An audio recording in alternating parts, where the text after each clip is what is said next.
欢迎回到高护士健康导航频道。尿酸高了，这是一个非常重要的话题，尤其是在当今社会，高尿酸血症和痛风的患者数量不断增加，甚至包括了年龄较小的儿童。如何让尿酸有效地排除到体外，是很多尿酸升高的人想问的问题。实质上还是因为我们日子过得好了，好吃的吃多了，尤其是高嘌呤的食物，比如说海鲜、动物内脏、啤酒这些美味的高嘌呤的食物吃得多了。加上很多人缺乏运动，出门就开车，于是慢慢的越来越胖，年纪轻轻在体检的时候就发现尿酸高。今天的视频将解释高尿酸血症和痛风的起因和危害，然后告诉大家排尿酸的方法。如果你喜欢关于健康的视频，别忘了订阅我的频道，这样你就不会错过新的内容。高尿酸血症对我们的身体会产生严重威胁，除了急性痛风发作会导致剧烈的疼痛外，还会导致尿酸结晶。尿酸结晶在关节周围堆积，形成痛风石，这些痛风石会破坏关节、肌腱和韧带，类似于蚂蚁啃食一样，最终可能导致关节畸形，丧失活动能力。此外，高尿酸血症还增加了其他健康问题的风险，包括糖尿病、心血管疾病和肾脏衰竭，后果不堪设想。这些风险非常现实和扎心，我们不能忽视高尿酸血症对健康的危害。现在我们来了解一下高尿酸的原因。只有知道原因，我们才能做到有的放矢。人体内大约2/3的尿酸是由内源性嘌呤代谢产生的。嘌呤是一种有机化合物，它们在身体细胞中自然产生并存储在细胞内。当受损老化或死亡的细胞需要被替代时，内源性嘌呤会被处理并释放出尿酸，这是尿酸的主要来源之一。如果内源性嘌呤产生过多，身体排泄嘌呤的能力受限，比如慢性肾脏疾病会损害肾小球的过滤功能，阻碍尿酸的排泄，就会导致尿酸在体内堆积，从而增加痛风和高尿酸血症的风险。除了内源性嘌呤，外部摄入的食物也是尿酸的来源之一。某些食物，特别是富含嘌呤的食物，比如肉类，尤其是红肉和内脏器官、海鲜、啤酒和酒精饮料都含有大量嘌呤。这些食物摄入后会被代谢成尿酸。胰岛素抵抗，胰岛素是一种激素，负责调节血糖水平并影响嘌呤代谢。胰岛素抵抗是指身体对胰岛素的反应减弱，导致需要更多的胰岛素来维持正常的血糖水平。高胰岛素血症会干扰尿酸的排泄，从而导致尿酸水平升高。正常水平的胰岛素无法处理葡萄糖的任务，导致高胰岛素血症，而身体内的高胰岛素状态会降低身体排泄尿酸的能力。如果你有血糖高或者胰岛素抵抗的问题，请学习糖尿病掌控大师课程链接在资讯栏里。过量的果糖摄入会导致胰岛素抵抗，同时直接增加尿酸生成，特别是来自高果糖玉米糖浆的摄入已被发现与胰岛素抵抗和尿酸升高有关。果糖摄入会增加尿酸的生成，同时降低尿酸的排泄。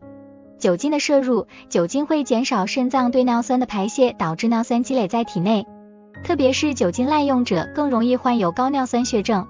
还有一些药物，比如利尿剂、阿司匹林、左旋多巴、维生素 B3、乙胺丁醇和环孢素等，会干扰尿酸的排泄或增加尿酸的生成。以上这些因素通常会相互作用，导致高尿酸血症的发生。高尿酸血症的根本原因找到了，接下来重点要告诉大家应该如何降低尿酸。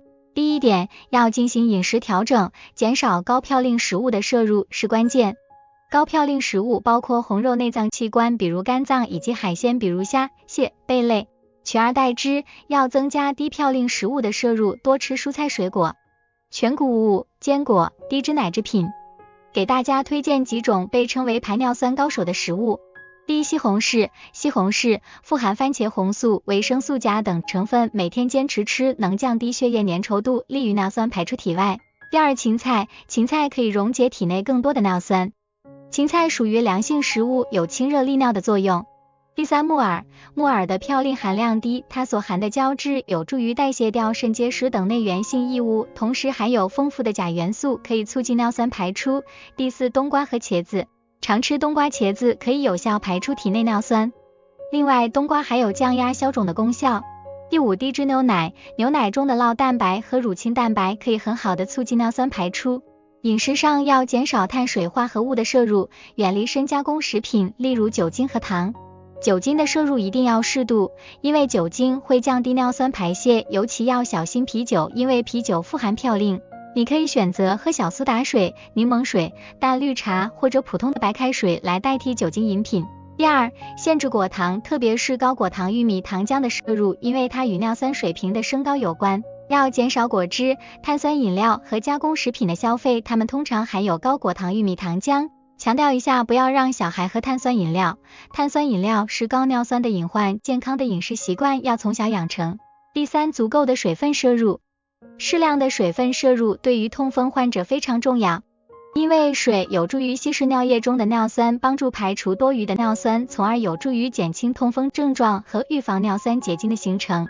每天确保饮水量充足，尤其在高温下或运动后，建议每天饮用8杯约2升水，但实际需求因个体差异和环境条件而异。要分散水分的摄入，就是说不要在短时间内大量饮水，以避免肾脏负担过重。第四，有氧锻炼，有氧运动，比如散步、慢跑、骑自行车、游泳和轻度体力劳动，都可以提高新陈代谢，改善胰岛素敏感度，改善胰岛素抵抗和帮助肾脏排泄尿酸。如果你超重或肥胖，首先要做的事就是减轻体重。减轻体重可以帮助减少尿酸积累，降低尿酸水平。通过逐渐减少每餐的食物分量和增加体力活动的方式来健康的减轻体重，可以每天30分钟的快步走，或者每周3次的游泳。身体情况好，可以使用哑铃或器械进行肌肉锻炼，增加肌肉质量可以提高基础代谢率，有助于体重管理。增加运动和控制好体重这一点跟控制血脂和血压有相近的地方。有些中青年人尿酸高，当他们增加运动，控制好体重，加上低嘌呤饮食之后，尿酸就能神奇般的恢复到正常。所以建议大家一定要有一个好的生活方式。第五，改善睡眠和减轻压力。不良的睡眠和长期的慢性压力会增加胰岛素抵抗，长期的慢性压力可能会增加高尿酸血症的风险。学习应对压力，每天抽出时间进行冥想或瑜伽练习，多参加有益于身心健康的活动。第六，谨慎使用药物，有的人只是尿酸高，而有的人既有尿酸高又有痛风，这个时候就有可能涉及到使用降尿酸的药物。大家如果到内分泌科就诊，可以查一查到底是尿酸生成增多还是排泄障碍，这样做对于选药上会有帮助。